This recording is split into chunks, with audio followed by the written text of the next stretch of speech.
আজকের এই রায়ের জন্য আমরা সর্বপ্রথম আল্লাহর শুকরিয়া আদায় করছি, আলহামদুলিল্লাহ।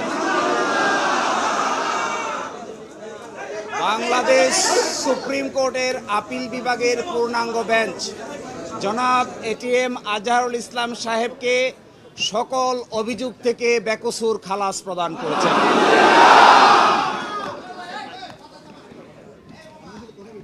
আজকে থেকে এখন থেকে জামায়াতে ইসলামীর সাবেক ভারপ্রাপ্ত সেক্রেটারি জেনারেল জনাব ATM Azharul Islam is an innocent man.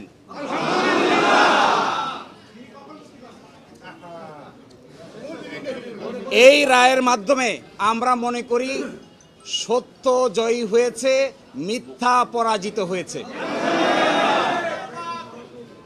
Truth prevailed and falsehood defeated. জামাতের এবং বিএনপির 6 জন শীর্ষস্থানীয় নেতৃবৃন্দকে মৃত্যুদণ্ড কার্যকর করা হয়েছে। 5 জন অন্ততপক্ষে 5 জন জেলেই কারাবরণ করেছেন, জেলেই মৃত্যুবরণ করেছেন। দুনিয়ার ইতিহাসে এটা নজিরবিহীন নির্যাতনের শামিল। জনাব এটিএম আজহারুল ইসলাম সাহেব সৌভাগ্যবান, তিনি ন্যায় বিচার পেয়েছেন, আল্লাহ তাআলা তাকে বাঁচিয়ে রেখেছিলেন। তাই আমরা এটাও মনে করি এই রায়ের মাধ্যমে সিন্ডিকেটেড ইনজাস্টিসের অবসান হয়েছে। আমরা এটাও মনে করি এই রায় ঘোষণার মধ্য দিয়ে বাংলাদেশের আদালতের মর্যাদা সমুন্নত হয়েছে।